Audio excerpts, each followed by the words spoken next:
we might just keep it open for a Q&A, underwriting, kind of just whatever you guys want to do. We can call agents live. Maybe Angie, if you want to just put a post up, a poll. Oh, you watched a lot on YouTube. Right on, Luke. That's awesome. Sweet. Well, yeah, so let me go just about my normal business. So if you guys are new to the group and you're not already a part of it, we have our own Facebook group. Shout out to my guy Amoeba here. If you guys like the music in the adjust my camera here. If you guys like the intro music, this is my guy Amoeba. Go check him out. Okay, so yeah, we just put a poll up. If you guys want to click on that poll, let us know what you want to learn today. That'd be sweet. So we do have our own Facebook group called the Herd of Profits. Tons of resources in here for you guys, tons of free resources. So make sure you're tapped in. 1,900 members and growing. I'm going to drop the link to that in the chat. If you're not already, you should be a part of it. If you do request to join, make sure you answer the membership questions, or you do run the risk of getting denied. I don't know why so many people don't fill those out, but yeah, if you could answer those questions when you get in. But yeah, just a great way to be a part of our team. So, we have tons of sub-2 students, mastermind students. We have lenders, contractors, wholesalers, private money lenders. Jerry Norton's a part of our Facebook group, and we have boots on the ground in probably all 50 states too. So if you're looking to connect with the community, I would say we have a pretty solid one here. So 1 second, I'm getting breaking news. Oh yeah. Okay. So breaking news too. So we also have our own affiliate codes. Pace has granted every sub-2 student with an affiliate code. So if you guys are interested in joining sub-2, and you just maybe like to learn more about what it's like, how much it costs, all of that good stuff, we have our own affiliate link. So if you're interested in joining sub-2, what's the best way for them to do that, Angie? Do you have a code? And do they DM you? What do they do? Give me 1 second. I'm going to put it in the chat.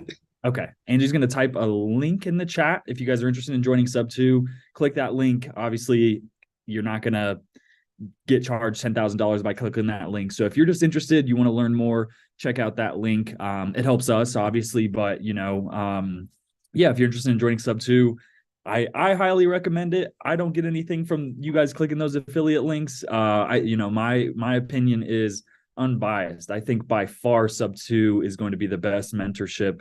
It's not even a mentorship. Pace tells people it's not a mentorship. It's not a course. It's a community. So if you really want to be a part of probably the best real estate investing community in the world, I highly recommend it. The value that's in the course, in the Zooms, in the community is by far probably 100 times worth whatever it costs to join. So if you're interested in joining sub-2, check the chat. Angie's going to drop a link there in a second. I've talked about what we have in the files in the Facebook group so many times. So check out the files tab. Check out some of the resources we have for you guys here too. Just a hint, some of these might not be available for the foreseeable future. So just a hint at something there. Sweet. And then we do have our own YouTube channel too, Angie Milanazzo. I'm going to drop the link to that in the chat. So if you guys want to check out some of the past videos we've done a lot of videos about, like getting into the weeds of subject to. That last video we did on Friday was amazing. We've done live calls. We've underwritten deals. We've comped deals. We've, estimated repair costs. Angie just dropped the link to that too. So if you guys are interested in joining sub-2, you just want to learn more, check out the link that Angie just put in the chat. But yeah, and then please come subscribe to Angie's YouTube channel. We post almost 2 videos every week, hour long typically, sometimes more, all about wholesaling, real estate investing, everything you could ever want on a YouTube channel. So go check that out and subscribe, please. Share it with your aunts, your uncles, your dogs, your cousins, all that good stuff. Okay. Sweet. And then we have a meetup happening, Rachel. Look at them. They're What would you ask me? We have a meetup. Oh, yes. Yes, but not this Saturday, how we normally have the first Saturday of the month. It's actually going to be December 16th for an ugly sweater Christmas party closer to Christmas. And we will be getting a donation list for Family Promise to help for families in need for Christmas. Where will that be? Oh, yes, it will be at the Monkey Barrel at 16th from 4 to 7. And then actually Colorado Springs meetup is going to be at Trinity Brewery on December 9th from 11 to 2. And we're going to be doing the same thing for Family Promise as well in the Springs. From what time? 11 to 2.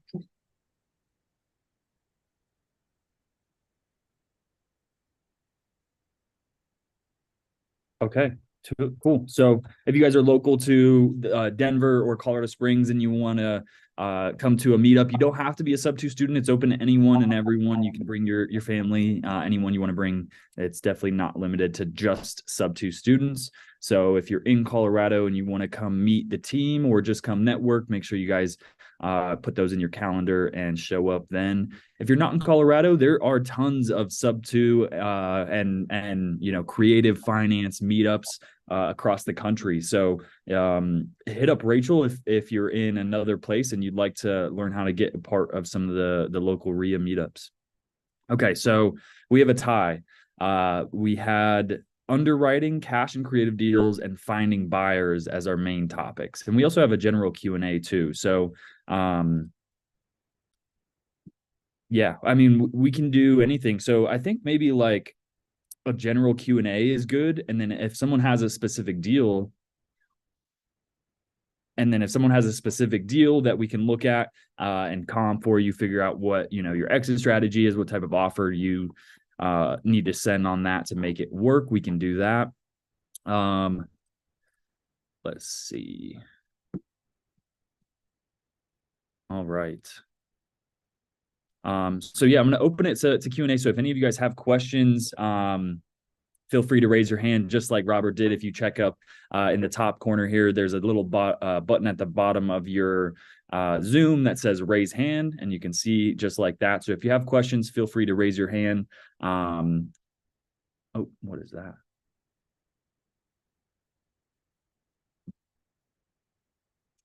Bill, that might be a good thing for you to raise your hand on. I don't have time to read that. But let me get to Robert first. Robert, what do you got for us? Yeah, thank you. So Pace had a video a day or two ago, and a fellow had brought a contract to him to see what he thought about it, and he didn't think too much about it. It was supposed to be a creative contract, and he was going over what how to submit contracts and what they should have in it. So the scenario I'm thinking of, if we're working with an agent, a seller's agent, since we're working with them, I heard somewhere that you should use their contracts. Yeah, right. That is correct. Good question. And I there's no right answer for that. Okay. So, we typically use the contracts that Pace provides us for 90% of our deals. Right.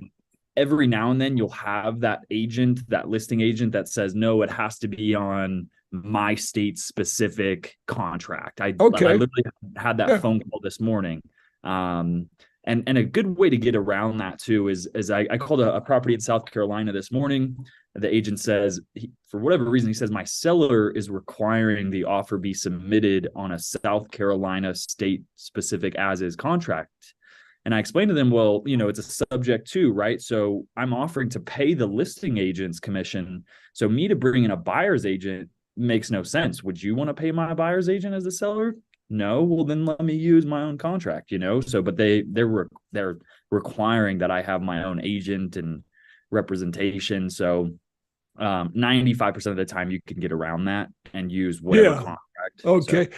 Well, the other part of that Pace is bringing out is that you want in the contract, no matter whose contract it is, you want to have full disclosure of the terms of the creative finance.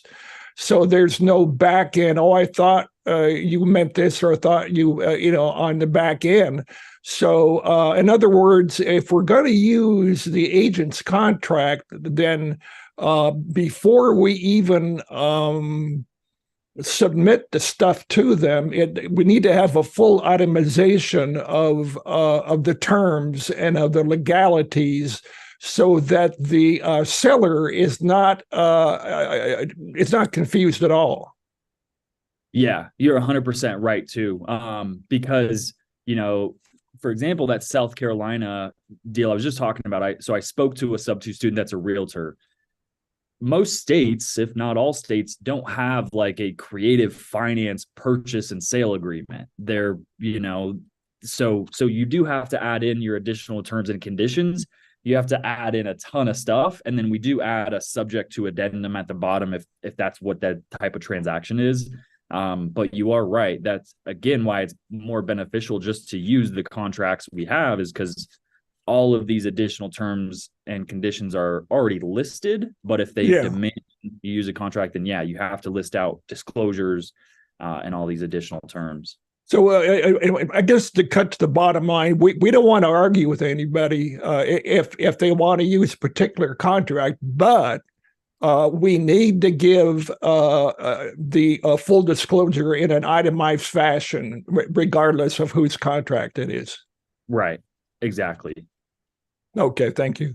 Yeah. No, great question. Chris says in Texas, you have to use excuse me, I'm not good at English, promulgated contract if listed. No. I'm not familiar with that word, Chris, but the answer is no. We've bought and wholesale tons of deals in Texas where we use our own contracts. Same thing though. I have had agents in Texas say this needs to be on a TREC, Texas contract. But no, we've definitely wholesaled tons of properties with a listing agent, with an on-market property, with just using our own contracts. So it's going to depend on their broker and how strict their broker is. Okay. Promulgated, state approved. Yeah, exactly. Yeah. So the answer is no. You don't have to. It just depends on if that agent or that agent's broker is a stickler of the rules or not, really. But yeah, great question, Robert. Okay, let's see. Bill, I don't know if you're still here. I can read through this unless you want to just. Yes, sir, Dylan. I'm here. How you doing, boss? Good, man. How are you? Great. Pleasure to meet you, Angie and Rachel. I haven't met you guys in person, but I'll always like to work together and just get some more deals we can work on. But yeah, I guess this one, can you hear me pretty good? Yeah. Okay, but yeah, it was pretty much my first seller finance deal. The way I got it was, hey, I got it seller finance from the seller, and then I, wrapped it to a buyer. But then of course the issue was I didn't get it on paper for the seller to get. I only did word of mouth. Seller can grab her junk stuff out of the garage within 1 or 2 weeks after closing. Once we closed, the wrap buyer decided to change the locks and steal the stuff. So that was maybe like a 2.5 year lawsuit just for over junk. So we spent over, I don't know, each of us probably spent over 30 grand for that stuff. So pretty useless. After that, I won the case. I think it was about summer of this year. And then for the reason I used Bill Broncheck for the closing, but he had a clause in there that says if the property was ever transferred to like a new party, and then the seller finds out, which they did, of course, that she can call the no due or foreclose on the property. So he just had like some old clause he never changed or something that kind of screwed me. And then now I'm just kind of trying to figure it out. She started foreclosing, maybe it was on October of this year or so, and the auction date is on February, I think first, just so. And then I've tried to help the wrap buyer figure it out, but he just doesn't have enough money to qualify for a regular loan, or even like a private lender that he would still need about 20 grand, and then the private lender said they can do it for about 6% interest rate. So I'm just stuck in a jam, because I know when I spoke with Bill Broncheck or even other people, they said, yeah, the wrap buyer can sue me for a breach of contract, but that's what I'm at right now. And then, as you know, I don't want to go through more issue for nothing. It was just kind of pointless at that point. Does that make sense? Yeah, absolutely. I love it. What a unique scenario you got into. And yeah, 100%. I'm sure you've learned now moving forward, you want to have a wrap, not like if you want to have a not due on sale clause from your seller. Our new sub-2 Right. contracts have that if hey, if I sell this home on a wrap, you can't be the one to call it due. The bank still can, but you Yeah. as the seller can't call it due. So I'm sure you learned that the hard way.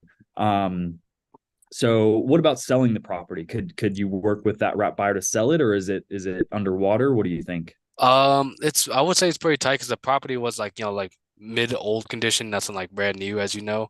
Yeah. So it's a property in Bennett, needs a little work probably, but yeah, so I of course, as you know, listing it wouldn't really make sense, especially with the time frame, about 2 months or so. So I think it's just the hardest part is finding someone to qualify for a loan, and then they buy the house, but then they have to have agreement with the wrap buyer, hey, you just got to move out, or because either way he's gonna lose it at this point, and then of course if he tries to fight it with me, then that's just a little headache. Yeah. Honestly, someone who might be able to help you is Toby, Rachel. I think he has a program. His name's Toby Hansen. Yeah, he has a program where he buys properties for lease options. So he Yeah. gets traditional financing. Have you looked into something like that? No, I haven't. I haven't heard of Toby, but yeah, I would appreciate the referral. Okay. Yeah. I think he's going to be your best bet because that's what he does. He has someone that will qualify wholesale their credibility basically, or Uh-huh. get a loan and then refinance it however, and then they sell it on a 30-year lease option. Right. That might be the only way. But yeah, you definitely are in a unique scenario. I'm not sure what the best case for you would be. Okay. Okay. Appreciate it. And Yeah. what did Bill tell you? Bill didn't say anything about like, Well, Bill, I did ask to Bill Bronchek, and he mentioned, hey, I should just assign my rights back to the original seller and then just walk away, which I don't mind doing. But I did speak with the seller because, as you know, he was kind of saying maybe if the seller would pay me, but as you know, the seller, of course, not going to pay me if she's going to just foreclose and get the property back in the best case scenario for her. So that's a thing for that. So, but I'm willing to pretty much do that because, like I said, otherwise it's just more headache, moving forward. yeah, dang. Uh, yeah. Bill, are you friends with Rachel on Facebook? Yes, I am. Yeah, shoot her a DM and she's going to be able to point you in the right direction, hopefully to get you some help on that. Okay, yeah, I do appreciate you guys' help, and then look forward to getting some creative deals together. Right on. Love it, Bill. I appreciate it. Are you out of Colorado? Yeah, I'm here local. Okay. Where are you at? What city? In Aurora, so still the city life. Okay, right on, man. Yep, Yeah. Hopefully, yeah, we'd like to see you at the meetup coming up here in Denver soon. yep, sounds good. Appreciate y'all. Thank Right you. on. Thanks, Bill.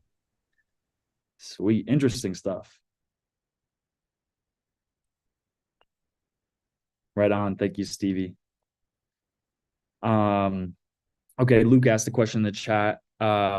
What is your daily cadence for calling agents? Do you go for a specific number of conversations per day or a time limit to hit your revenue goal?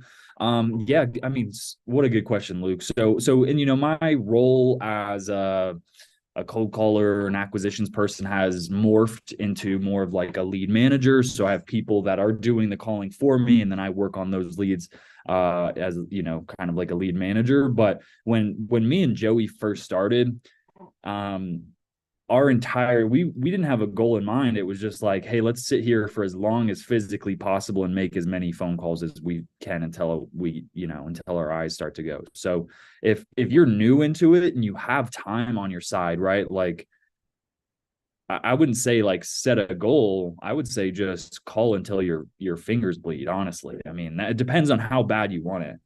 There's so many people that tell me, like, I get DMs constantly like, hey, like, what are you doing? You're in real estate. I'd love to get involved, but like, so many of my friends say I hate my 9 to 5 grind. Like, I want to figure something else out. But unless you have to want it, you have to want it. If you don't want it that bad, you're not.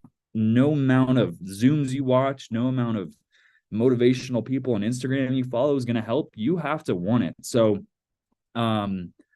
Luke, I would say, like, sit down, try to make a goal of like, hey, let me hammer out 100 phone calls in an hour or 2 hours, right? Maybe that's more realistic.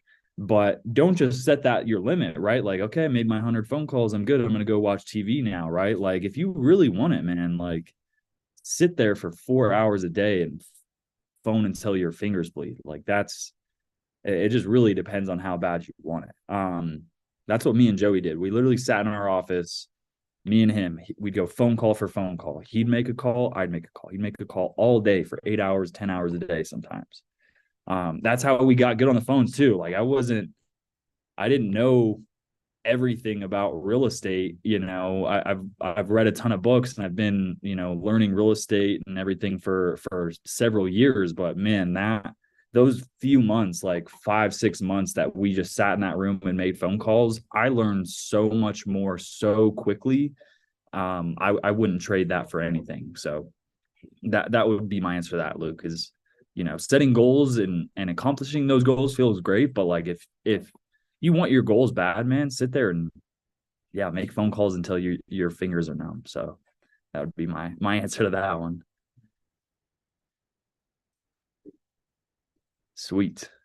All right. Okay. So, and then some other people wanted to know how to find buyers too. I think this is a really good topic. So we can go into that, like finding buyers. How do you find buyers, right? So, and then there's two different schools of thought when wholesaling properties. It's like, do I find the deal first, then find the buyer? And then there's so many people that say, no, find your buyer first. Now you know where to hunt, then go and find the deal. But either or works, right? If you find a smoking hot deal, you're going to have buyers flock to you, right? So you might just limit yourself if you have a handful of buyers and you're hunting in one area. There's buyers all over the country. There's buyers in Paducah, Kansas, Paducah, Kentucky. I wouldn't advise hunting in Paducah, but so there's different schools of thought, right? Like for us, we kind of do both simultaneously, right? We hunt in areas where we know there's investor activity, we know there's buyers, and then at the same time we're connecting with our A+ buyers that are buying, a handful of properties every month, and then we really hit those areas hard. So I would say, Privy's great.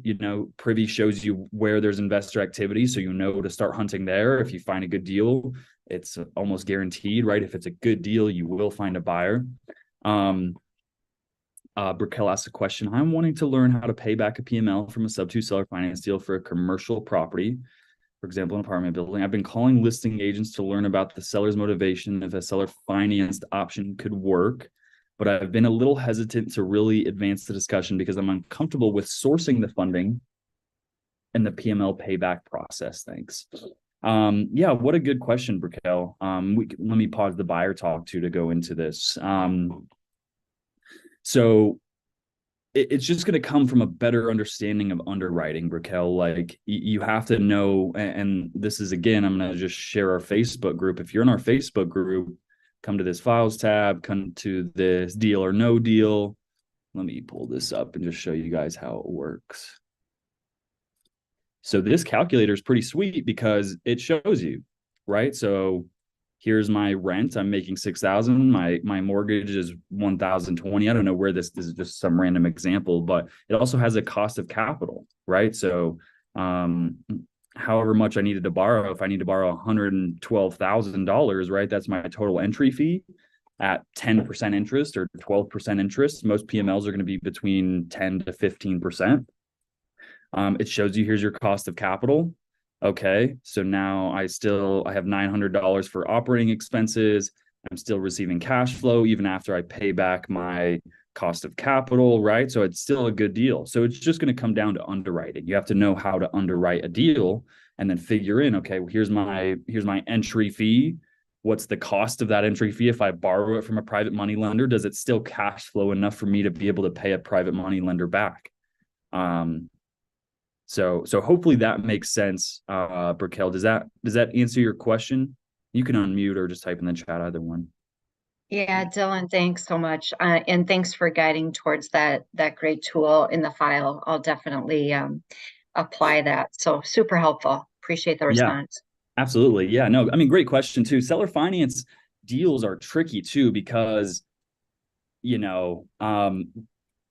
the only exit strategy that really tends to work with seller finance is renting. So long term, short term, whatever it is. So yeah, using an underwriting tool like that is just going to make it so much easier. Like, okay, I can buy this deal, I can borrow this money at 12%. I still cash flow at, a 15% return on investment. So it looks like a good deal. So yeah, just underwriting is basically the answer to that question. Okay, great. Thank you. Thanks, Raquel. What up, Maj? Everybody in the chat type, what's up, Maj? For me. Maj is a substitute student out of Colorado. If you guys are looking for some fitness influence, follow your boy on Instagram too. Maj, type your Instagram in the chat so people can go follow you. Every morning I wake up, I try to wake up at 5:45, 6 a.m., roll out of bed, try to get to the gym by 7. Sure enough, I check Instagram. Maj has already been at the gym for 2 hours before I even woke up. So it's definitely motivating. Yeah, go follow Maj on Instagram. Love it. Okay, sweet. So let's talk about finding buyers, right? So there's different ways you can find buyers. Obviously, Facebook is gonna be your best bet there. So like that's how we find, I would say, the majority of our buyers is through Facebook. And I'll just show you guys like one of the best ways to find. So like, let's just go into the creative real estate page with Pace Morby, right? So boom, here's one. For example, someone posts a deal in Texas, right? So if I'm selling a deal, actually, let's do that. Yeah, I'm selling a deal near Houston, Texas right now. So I'm going to type in Houston. Okay, so look at this one near Richwood. I don't know, but for example, let's say if this, it's in Houston. Okay, so posted 2 hours ago. He's got 2 comments. Let's see. DM me info, interested, right? So boom, this looks like a buyer to me. He's interested in buying the property. So right here, I'm going to DM this guy. Hey, I have a property myself in Houston. So this is just one super easy way to find buyers at Lake Houston. I don't know where that's at, but again, like, check the comments here. Unfortunately, that guy doesn't have anyone. Look, here's a buyer right here, Frank Bell. Look, like, so Facebook's a super easy way to find buyers. This guy's got 49 comments. Please send details. So boom, Brian's a buyer. Stephanie's a buyer. Robert's a buyer, right? So like, these are super easy ways for me to like sell a deal that I have. Just, type in that group, like what area you're wholesaling, find other wholesalers that have always or have also posted a deal and hit up those people that left comments. I have found buyers that way by targeting other wholesalers' comments too. So Or you could come on Privy. yeah, so there's another way too. So Privy, I would say, is best for finding fix and flip buyers. So if you're looking for I'm in Augusta, Georgia here. So if you have a cash deal, a fix and flip deal under contract, Privy's great. So, whatever your address is. Oh, I'm on Zillow, not Privy. Where's Privy? I have all these freaking tabs open, you guys. Privy. Okay.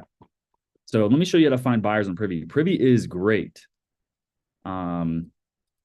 Also on Privy, undersold homes in high traffic. Yeah. So, okay. So let's just look at Denver. I might have to refresh here because Privy is a little glitchy sometimes. I'm just going to look at my house. Okay. So here's my house before and after. This is not a flip. I just bought this. So what am I looking for? I'm looking for comparables, okay? So no comparables, that's good. Actually, Denver's probably a better area. There's not many people flipping in my neck of the woods here. Gosh, isn't Privy glitchy sometimes?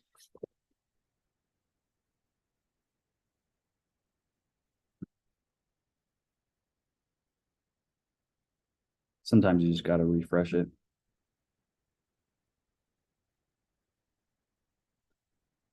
Mike asks, how are you vetting buyers from Facebook outside of Pace's community to eliminate daisy chainers? Yeah, great question, Mike. the first way you're going to vet someone is by having a phone call with them, right? I'll never assign a deal to a buyer unless I have a phone call with them, right? So, and even then, man, I've been duped. Like, I don't know if you guys follow me on Instagram. I posted a reel of me letting a buyer vent, right? And sure enough, like this guy sounds like he knows what he's talking about. He says, I'm building 4 other homes right now. He talked the talk, but then like, sure enough, I actually look at his Facebook page. I found this guy from Investor Lift. So he was an Investor Lift buyer. So I didn't find him on Facebook, but like I look at his Facebook and I'm sure enough, I'm like, okay, this guy is schizophrenic or something. Like the things he's talking about on his Facebook, the stuff he's posting is just absurd. So my first point is have a conversation with them. If they seem like they know what they're talking about, that's good, but that's not your end all be all. Okay. So next thing I'm going to ask is, are you using a private money lender or are you using your own capital? So that's a huge part of it. So whether you're selling a fix and flip, right? Are they using hard money or are you buying this sucker in cash? So also really important to know. And then if it's creative, are you borrowing the entry from a private money lender or are you bringing your own capital, right? So totally fine if someone's using a private money lender, but if they are, right, then you have another decision maker you're not talking to. So same thing when you're buying a property and you're just talking to the husband, you want to make sure the wife's on board too. So same thing when you're selling a deal to a buyer, you have to make sure his private money lender is on board and knows what they're doing as well. JR, no, absolutely not, JR. Like JR says, is it too bluntful to ask for a bank statement, proof of funds? Absolutely not, right? Like you want to make sure you're selling this to a buyer that will be able to perform. Because if you have earnest money in a deal and your buyer is just jerking you around, right? They can't perform. You could risk losing your earnest money. So absolutely, ask your buyer for a proof of fund. You can even ask your buyer for HUD statements or settlement statements from recent deals they've closed.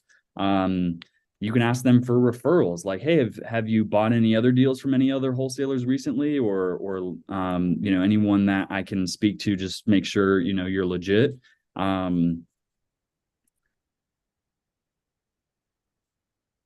Oh, sorry. Just reading the comments here. So yeah, HUD statements and settlement statements are probably going to be the best way. Having a phone call, making sure they actually know what they're talking about. Ask them what their exit strategies are, how many properties they bought in this area or similar deals like this. Like I'm not opposed to selling. Like I've sold plenty of deals to people who have never bought a sub two deal, or maybe this is their very first ever deal they're buying, but they're using their own funds. They have boots on the ground. They have funds to do renovations or whatever. They have funds to pay the holding costs if the home sits vacant, right? So yeah, definitely 100%. It's totally fine to ask your buyers those serious questions, because you don't want to assign it to some wholesaler that's daisy chaining you. Absolutely. Same thing. I mean, we've ran into that. I wholesaled a deal to a sub 2 student who I thought was my end buyer, and sure enough, he was saying his private money lenders, jerking his chain. He wasn't putting earnest money in. And then he comes back to me and he says, hey man, I actually found a buyer for this. Can we split the assignment fee? And I said, absolutely not, man. Like you tied me up. You locked up my contract, so I couldn't go and find another buyer. You told me you were the end buyer. So I'm still willing to work with your buyer that you found, but I'm getting the assignment fee that you were going to pay me. If you can get any more from him, sure, you can have that money. So, and he was cool with that. That's exactly what we did. So, Irene says, do you have time to talk about the EMD part? So let me go into buyers too real quick, just on Privy, for some of you guys that do have Privy, show you how to find buyers. So let's see. I'm going to look for sold deals. And this is better when I have like an actual cash buy search.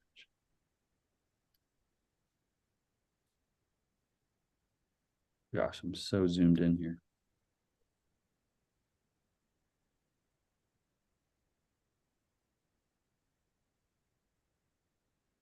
Gosh, sometimes Mac is glitchy. I don't know if it's Mac or if it's Privy that's doing this. There it goes. Okay. So I'm just trying to look in like Metro Denver. So let's just look at this one. Okay, so if you're looking at a property, right? So let's say this is the subject property I'm looking at buying and potentially renovating, right? I'm going to hit comparables and then scroll down. Any of these properties where it shows you, okay, look, they bought it for 1 million and they sold it for 2.5, right? So you can click on this. I can hit before and after.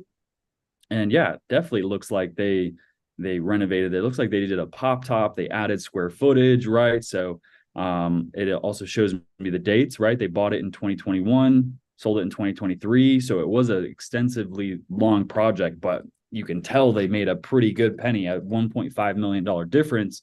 Even if they sunk $500,000 into doing the pop top, they likely made a pretty good deal here. So you can hit property history, and you can see seller was Den21G LLC. Most of your actual buyers that are good buyers are going to be in an LLC. So one way you can find out who owns this is going to the Colorado Secretary of State Business Search, Colorado Secretary of State Business Search right here. Every state's going to have this. It might be, their websites might look differently, but just go to the, South Carolina Secretary of State Business Search, type that in. Oh, look at that. Couldn't be found. So you'll run into that too sometimes where, either they've set their LLC up the right way, well, you're just never going to find the person, or Privy's data is incorrect, and you're never going to find it because it's the wrong LLC. But same thing. So I'm going to go into here. Look at this. These guys, this is crazy. I don't know if that's an actual investor, but this one looks real. 2.29 to 3.4. I can hit before and after. Tough to say if they flipped it, but this does look like a beautiful property. Bought in January, sold in August. Yeah, these are fix and flippers. So I can go to property history. Look at this. Burgage Limited. Let's see if that shows up anything. Okay, look at that. They're delinquent now, but their registered agent is Luke Van Valen. So that could be someone I skip trace, right? There's their registered address, 202 Summit Boulevard. So I could skip trace Luke Van Valen, call them and say, hey, are you still buying fix and flips in the Denver area? So that's one way to find buyers on Privy too, is, type in your subject property, hit comparables, and then look for these ones where it shows, okay, they bought for 1 million, they sold for 2.5. Those are your fix and flip buyers right there.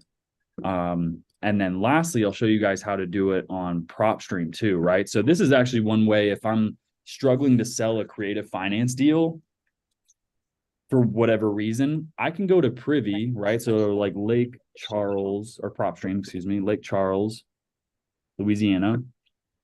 And I'm gonna look for buyers. So I'm gonna say I want non-owner occupied properties. And I'm going to ownership info. I want individuals because then I don't have to skip trace them. I want 10 years of ownership and I want them to own, let's say, 20 or more properties. And then you can refine this too, for, occupant, who owns single family, residential, right? And limit it down. But here's 357 properties where these people, I click on the first one, look, they own 70 properties. And I can even refine this more because people who own 70 might be like, large corporations like Open Door. I didn't limit it at all. So Link Properties 21. Okay. So this is Wayne and Scott. Link Properties. Look at all these properties that they own, right? Some of them are in LLCs, some of them are in their personal names. But I would skip trace this guy and say, hey, my name's Dylan. I have a property in Lake Charles, Louisiana. I'm selling. Are you interested in adding anything to your portfolio? What's his name? We'll skip trace it. We'll call. Huh? So let's just do it. What's his name? Should we do it? Okay. Let's call Scott Granger. Or no, maybe Wayne Trucks.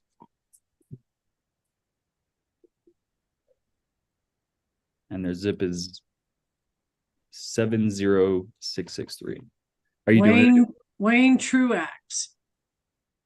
Wayne. That's Cajun. Oh yeah. They're the Louisiana boys.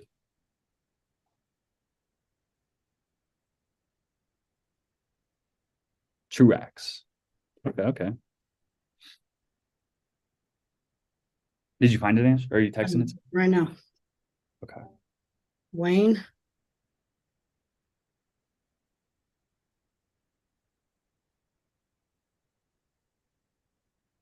Louisiana.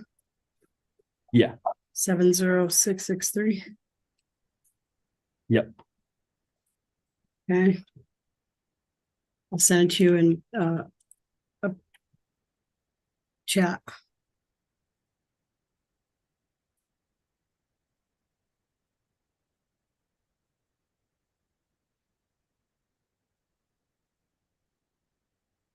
I just sent it in chat. Okay. There's two of them. Okay.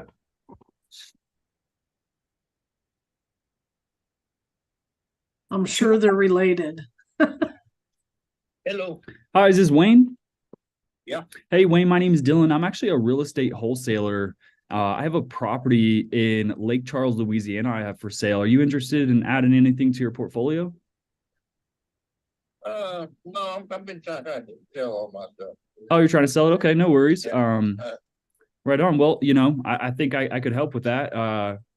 Any properties specific you're looking to sell? Yeah, but I'm in the casino right now. I can't hold it talk. Call me sometime some other time, okay? Okay, we'll do. Thanks, Wayne. Bye-bye. Bye. Okay, so and that's like another Did he great. say he was at a casino? No, he said he's busy right now. I don't know what he said. You could He definitely said he was at the casino. They have Oh, did riverboat he? casinos right there. Oh, did he? I didn't hear that. Yeah, you could tell he's got that. I was like, he's too busy. He's gambling. Yeah, he's got that Louisiana accent going on, man. That's horrible. But so that's another reason why this type of phone call is great, man. I have so many good conversations when I call this list is because like you're gonna have people that say, yeah, absolutely. Like here's my email. I'd love to join your buyers list. I'm actively buying. Like here's my buyers list, or here's my buy box, right? So you'll have conversations like that, and then you'll run into guys like Wayne that are like, no, I'm looking to sell my properties, right? Well, let's go, man. I'm your guy, right? So yeah, he needs to pay some of his gambling debt is probably why he's selling, right? Chris translates Cajun. That's funny. Yeah, he's probably getting all his money taken. So but yeah, boom, right there. Like this is a great list, right? So like I actually do have a property in Lake Charles, Louisiana. So if any of you guys have PropStream, you want to run this filter, it's as simple as non-owner occupied. It is occupied. I mean, you don't even need that any. Single family, they own, or okay, that's why I put ownership, put that should be 20 to 30 would limit it. So they own 20 to 30 properties, right? That's how you know that's a real investor, but it's not like open door. So sale dates, yes, I don't even know where I hit that, but like easy filter, right? I have 196 doors in Lake Charles where these are people that are looking to buy more or looking to sell. So if it, no, we don't really mess with land at all, Chris. Yeah, I'd say we don't do land at all. Unless someone's a smoking hot deal, but yeah, I just But like we know develop. people that do. We do know people that do, yeah. I don't mess with land. You got to hit up Angie and Don if you want to do land, but I just turn away. But yeah, so like any of you guys in here right now, you want to help me sell this deal in Lake Charles, you want to joint venture, you want to get your first deal done, call this list, hit me up, say, hey man, I'd love to call that list. I'd love to talk to some buyers. I'd love to try to sell your deal. I'll send you the info. You call this list. Someone's drawn on my screen again. Who's doing that? I'll send you this list. I'll even send this list to you. I don't know, actually. You might have to pay for the skip tracing. I might skip trace it for you. I don't know. But hit me up. Let me know if you want to call this list. I got a deal. I need to sell out here. It's a sub 2 deal, 2.49 interest rate, something like that. So yeah, that's another way you guys can make money in real estate. You don't have to be hammering the phones. You don't have to be door knocking, driving for dollars, right? Find and connect with other wholesalers that have deals available and go find a buyer for it. That's a daisy chain, right? But if you're honest, like, hey, I'm another wholesaler. Do you mind if I market this property non-exclusively? Meaning if you find your own buyer, I don't get anything. And see if I can't help you find a buyer. I have so many wholesalers hit me up and ask me that. And my answer is always yes. Of course, the more people I have helping me find a buyer, the better. And now if I find my own buyer, great, right? But if I'm struggling to find a buyer, the more people I have hunting for a buyer for me, the better chance I have of selling that deal, right? So 100% of nothing is zero, right? So I'd much rather show the wealth. I'd rather, pay out 50% of a deal and make money than 100% of nothing, right? So just another great way there. Let me check the chat. Let me stop share real quick. But those are just some of the ways you guys can find buyers. Like Facebook's huge, Privy's huge, PropStream's good. RIAs are also probably one of your best bets too. We'll go to local RIA meetups. Okay. Irene, okay, I wanted to get back to this. So Irene said, do you have time to talk about the EMD part? I mess up on my second deal. Yeah, Irene, can you explain that more? You can type in the chat or unmute. Hey, how you doing? Good, how are you? Yeah, I messed up on the second one. They asked me if I wanted to JV with them, and I said, yeah, why not? Because it's going to be my first time JVing with them. Mm-hmm. And what happened was one of the investors did not do the inspection on time. So, and he even admitted, because I had a meeting with them yesterday, and he admitted that it was his fault. So then I said, that's how I lost, the EMD money, because of the inspection. And then of course the sellers, that's his money. I mean, we there's nothing that we can do, about that. But let me ask you this. So once, if he did the inspection right and all this and that, the second problem that we had was we had a buyer. Actually, we had two buyers. The first one, when we got close to when she's supposed to wire the money, at the last minute, she declined. So my question is, with something like that, once we did the inspection part, and if the buyer says, flakes out, what do I still lose the EMD money or? Well, did you collect earnest money from the buyer, the other buyer, the end buyer? Yeah. So then you would get to keep that, right? They're telling me no. Well, they already kept yours, but he put his in. No, he almost, no, he did not put his, no, he did not. Okay. Yeah. He flaked out. And then we found a second buyer, and then he did the same thing. Yeah. So that's just going to have to come down, it's an expensive learning experience for you. And we get that so often too, right? Like we have let's say, for example, we give ourselves a 15-day inspection period between us and the seller. That 15 days is for us to go in and market, find a buyer, lock them in. And then if we can't lock a buyer in that 15 days, we either have to negotiate and extend or terminate because our earnest money is at risk. So same thing, when I'm wholesaling a property, I'm demanding my buyers put in earnest money. Typically, my earnest money amounts usually around $1,000. My buyers, I ask them to bring at least 5,000. Sometimes 3,500 to 5,000. But that way, if my buyers fail to perform, I keep their 5,000, even though I lost 1,000, right? And we've had deals like that. I had a buyer for a deal in Texas. Went like we were far past our inspection. We were a couple days out to close, far past our inspection period. But thankfully, he had already put his earnest money in. And you have to have the right assignment agreements that say, hey, if this guy backs out, that earnest money goes to me as the assignor, not to the seller. So comes down to making sure you have the right assignment contracts. But yeah, that Okay. guy backed out. I kept his 5,000. Fortunately, I was able to find a backup buyer the next day. So I made my assignment fee plus $5,000. So Okay. make sure you have the right contracts, and make sure your buyers know, like, hey, there's typically not an inspection period for a buyer when buying from a wholesaler. It's like, you can go look at it, sure, but I'm not assigning it to you. I'm not locking this deal up unless you're ready to go and your $5,000 of earnest money goes hard immediately. Now, Okay. we have structured deals in the past where, sure, we'll give a buyer 3 days of an inspection window when, we're direct to seller, for example, and we have 20 days in an inspection window. So we're okay with him tying us up for like 3 days, but no more than that, like absolutely no more than 3 days. And sometimes we'll do it where, okay, you can deposit $5,000 of earnest money. We'll say 2,500 of it goes hard. And after 3 days, the rest of it goes hard. So there's different ways you structure it, but you want to make sure they have skin in the game.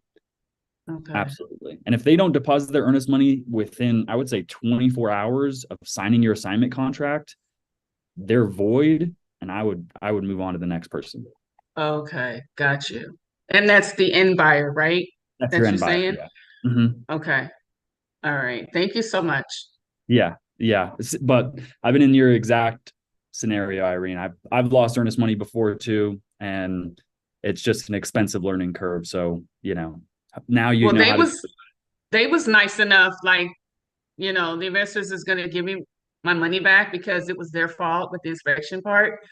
So, and then the seller is gonna give me just a little bit, money back, but the investor is gonna give me my money back, which is, I was That's like, great. okay, great. Yeah, that's amazing. Yeah. As they should too, especially if it was their fault. So that's awesome. Thank you. Yeah, no, good question. Let me see. Daniel, looks like Joey answered your question there. Joey's gotcha.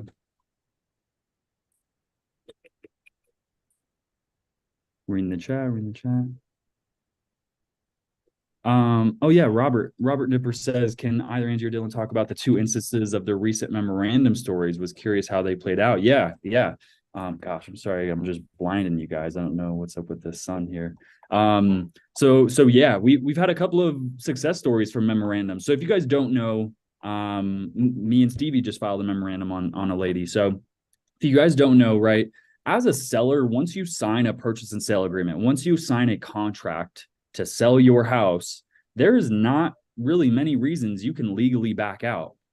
Typically, the only reasons you can actually back out is if that buyer fails to perform, whether it's, they fail to deposit earnest money in time, they fail to, like negotiate before their inspection period runs out. So like if their inspection period runs out, then they want to negotiate, you can say, nope, I'm not negotiating. Either agree with the terms or it's terminated, right? So a seller just does not really have that many options to back out. Angie, am I missing anything? Like, what reasons would a seller have to back out? Like title issues maybe, but besides that, like not much, right? Yeah, that seller's locked in. So it happens. It happens all the time with real estate investors and wholesalers. A seller agrees to something and then their tooth fairy tells them otherwise, or they get a better offer and they say, okay, I'm just going to back out. I've literally had this. I've had this happen so many times. A seller texts me, hey, accept this text message as a mutual termination. I'm no longer selling my house to you. It's just not how it works, man. You signed a contract. It's not like a handshake agreement. So what you do as the investor to protect your contract, right? Like a lot of us, right? We spend a lot of time and marketing dollars hunting these and negotiating and paying people to get, pictures of properties, right? So like we have time and money and expenses into getting this contract. It's not always in our best interest just to let a seller walk away because their tooth fairy told them otherwise. So what we do is we file what's called a memorandum. This document, most real estate agents don't know what a memorandum is.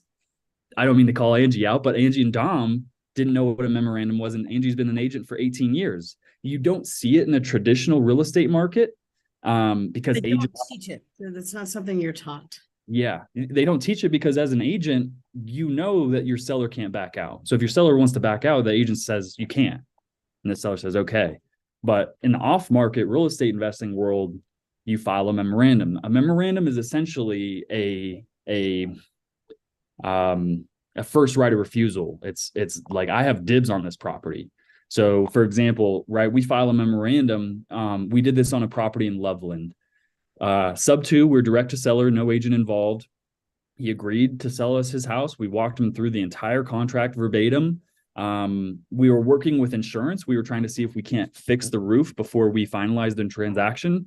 And I don't know what happened. I just think this guy got God spoke to him in a dream or something. But he texted me, said, I don't feel comfortable with this anymore. I'd like to terminate, consider this text message, a termination. Please don't text or call me anymore. So it's not how it works, man. Like we have a contract. I've had people out there. I got tenants ready. I got buyers ready. So it's just not how it works. So, I kept texting him, hey man, where are we at with this? Can we move forward? And he said, no, leave me alone. So we filed a memorandum on him. It's like it clouds title. So if he goes to sell it in the future, title pulls it up, they see it and they say, okay, no, we can't issue title insurance because this other company has a right of refusal on your house.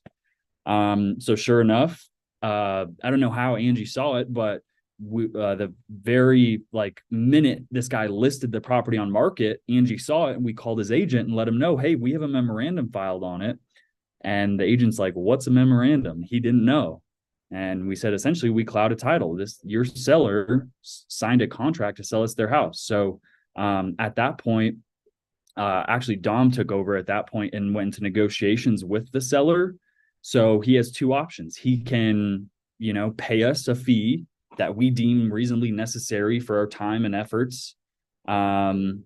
Or he can move forward with selling the home to us. Those are his options. Or he can proceed legal action if he wants, but he really has no case, right? He signed a contract.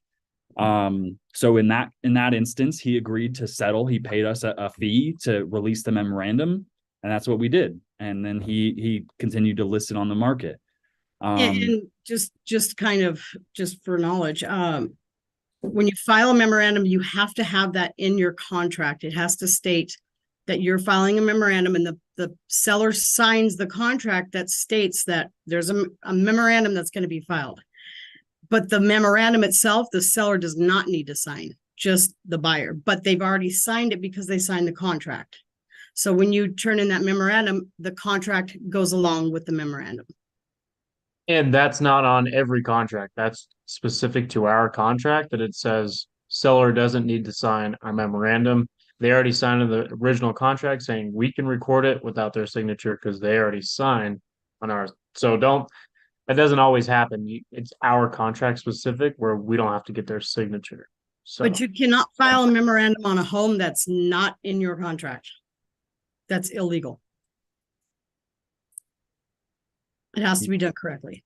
Great point too. So I'll just show this as an example. So this is in our contract. It's just another stipulation, memorandum of contract. Seller agrees that buyer may execute, acknowledge, and record a memorandum of this contract with the recorder of similar office in the county of which the property is located, and no further signature or authorization from seller is required. The recording of such memorandum. So right there, that's exactly what Angie's talking about. Is your contract has to have verbiage that you are able to file a memorandum in it. So yeah, good point.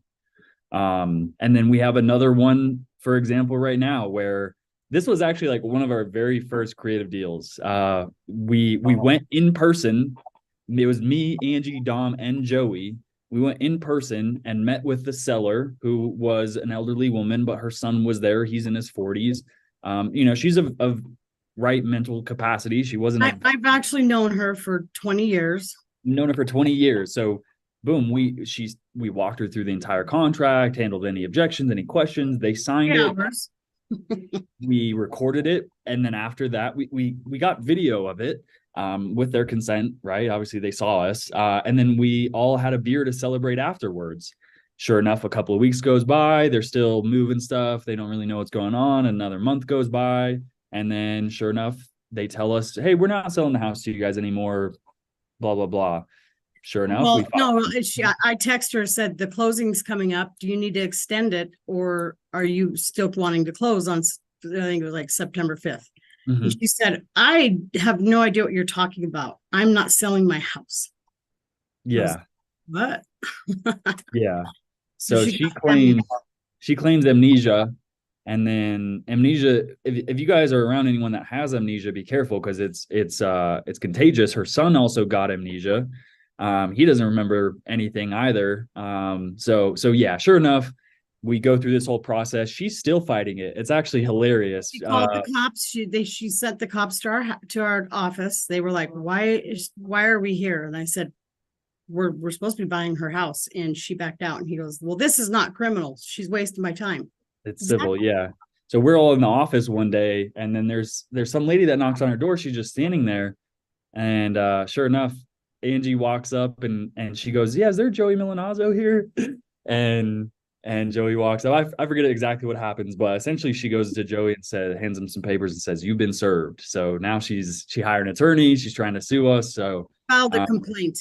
filed a complaint. She didn't even file a suit. Yeah. So that's just what happens when you're in real estate. I mean, you're not in business until you get some lawsuits and complaints filed against you. So, yeah, sometimes it works out perfect where they're just like, okay, here's a check, release the memorandum, let's move on. That like ended great. Like that guy was happy to, he knew he signed a contract. He signed, you can't just back out of it. So he paid us. Yeah, moved out. Daniel says, why not just drop it? Because Joey was moving into it. Yeah, it was going to be Joey's primary. He's going to move in. So yeah, a lot of work goes into these. I mean, you can, right? Like, you can just drop it if you want to, but yeah, like or you leave it on there till she sells it, and then they come back to you and you say, well, I want to buy the house still, or you got to pay me. Yeah. And we obviously like to be able to go to sleep at night and not predatorily do this, right? But and you can ask Stevie. She's heard me walk a seller through a contract. The very last section of our contract, I'll read it for you guys. It says, acknowledgments of disclosure. Seller acknowledges and agrees that the seller has reviewed and understands the disclosures made to the seller regarding the wraparound financing and subject to sale of the property to the buyer, that selling the property to the buyer is in the seller's best interest, and agrees to be bound by the terms of this contract and all addendums thereto. And I explained to them, as a seller, there are not many reasons you can back out of a contract. Unless I fail to perform, there's no other reason you can back out. So be sure, sleep on it, talk with your tooth fairy, talk with your husband, your spouse, whoever, that this is your right decision, and then go ahead and sign and we'll move forward. So if I tell them that and then they sign and then 3 days later they want to back out, I'm like, I told you can't. So, we don't want to do this predatorily. There are companies out there, shady companies, that there's a company in Florida, they're statewide, they're headquartered in Florida. They go to people who are in foreclosure. They offer to pay them $500, $900, and as a part of them offering them that couple $100, these are people who are in major financial situations, right? Like, hey, here's $500, like whatever that's worth. Sign this document. And they don't really explain what document it is, but it's a memorandum that they're filing. So these people pay $500 to file a memorandum. They're real estate agents. So that memorandum says you have to use us to sell your home as the listing agent. And if you don't, either way, you have to pay us 3% commission, whether you used us or not, whether you sold the home. 6%. 6%. Yeah. So there's companies that do that. That's predatory to me, if you ask me. They're going to people who are in financial situations, paying them a couple $100 and then filing a lien on their house for 40 years. It's not cool. So we are doing it honestly, right? I'm telling people, hey, this is exactly what this document is. You cannot back out. You're agreeing that this is in your best interest. Okay, now let's move forward. So, sweet. Okay, guys. We are actually letting one go that, I mean, we do go through that contract and we give them every opportunity to back out. And we are letting one go just because we're not really like keen on the property. but they called me and said, yeah, he's like having second thoughts. And so what? I mean, you had every opportunity, and the agent has every opportunity to go over that with their client. So, if you use our contract, it is absolutely amazing. They have every opportunity to close on that. And they're, like Dylan said, we're not mean. We do put a lot of work into this, but sometimes, rare cases, we just let it go because we might not like the property as much. But seriously, it is binding. And that's one of the things about PACE's contracts and the attorneys. They do them like ironclad. So when you JV with us, you will be getting that. Yeah. And Mike asked a really good question. We'll end it with this, but this is a great question. Mike says, you file these memorandums of contract with every purchase contract? No. The only time I file a memorandum, I don't ever file one when there's an agent involved. Actually, that's not true. Because most agents are also not super educated on how like what reasons their seller can back out on or not. But usually when there's an agent involved, you don't have to worry about filing a memorandum because that agent's telling them, hey, you signed a contract. You can't just back out because you changed your mind. Now, when I'm direct to seller, I have a little bit more of a tendency to file memorandums, but that's just if I get the feeling like, hey, this seller's ghosting me, they're not really answering their phone calls, then I'll go ahead and file a memorandum. Obviously, if they say, hey, I want to back out, then I'm filing the memorandum. But I don't just file it just to file it, because then you have to pay a recording fee to file it. And then you have to, if the transaction ends up going through, then you have to sign a release of memorandum and record that. So it's a big headache. But if you do get the feeling a seller is backing out or getting cold feet, then I would file it. But I don't file it every time. Yeah. Oh, Maj had a seller back out with the agent supporting it. Yeah. So that's not one we were talking about, Maj, is it? Where are you, Maj? So yeah, agents will let their sellers back out too. So yeah, that's not always. Okay. Okay. Sweet. But yeah, good question.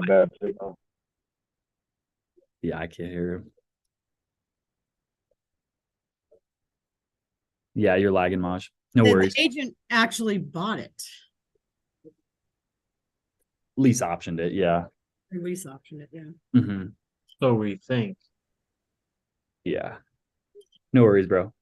But sweet, guys. Yeah. So hopefully today was a good Zoom. We're kind of all over the place, but glad you guys could show up with us and hopefully learn something. So let me show you guys one more thing. So if you're working on a lead, right?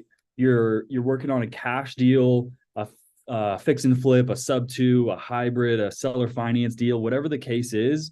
And you're not too sure how to, not that Facebook group, our Facebook group. If you're struggling in any way to negotiate it, get a contract written up, deposit earnest money, find a buyer, maybe you already have it locked up and now you need help finding a buyer. That's really the point of these Zooms, right? We want to provide value to you guys so that way when you're struggling with a deal, we're the team that you want to bring it to, and we'll joint venture and help you get it closed. So if you're working on a lead and you need help, come over to this feature tab in the Facebook group. We have a direct to seller and a direct to agent lead form. Go ahead and click on this, fill out the information. You're added as a JV partner into our CRM. So anytime that deal moves hands, we add a note, you're notified, you know what's going on. We're walking you through it from steps A to Z. So okay, so just wanted to show you guys that. We'd love to joint venture with you. If you have leads in general that you're needing help with, we have several people in here I'm sure that we've closed a handful of deals with too. So if you'd love to work with an experienced team like us and get your deal to the finish line, check out the Facebook group, submit these lead forms, and we'd love to work with you. So make sure you're tapping in with the team that way. Right on. Appreciate it, Susan. Thank you, guys. Yeah, make sure you double check your email when submitting to sometimes the emails go to spam. So like if we leave a note like, hey, seller likes our offer, you will receive that email, but sometimes it goes to spam. So make sure you guys are double checking your spam. But right on. Thank you guys so much for showing up. Hopefully you guys have a good weekend. Happy holidays. If you're in Colorado, we hope to see you at the meetup next weekend. Absolutely not, Terrence. No, let's do it, man. We'd love to JV with you too, brother. Sweet. All right. Thank you guys so much. We will see you next Tuesday at 4 p.m. Mountain Time. And hopefully you guys have a good weekend. See you then. Peace.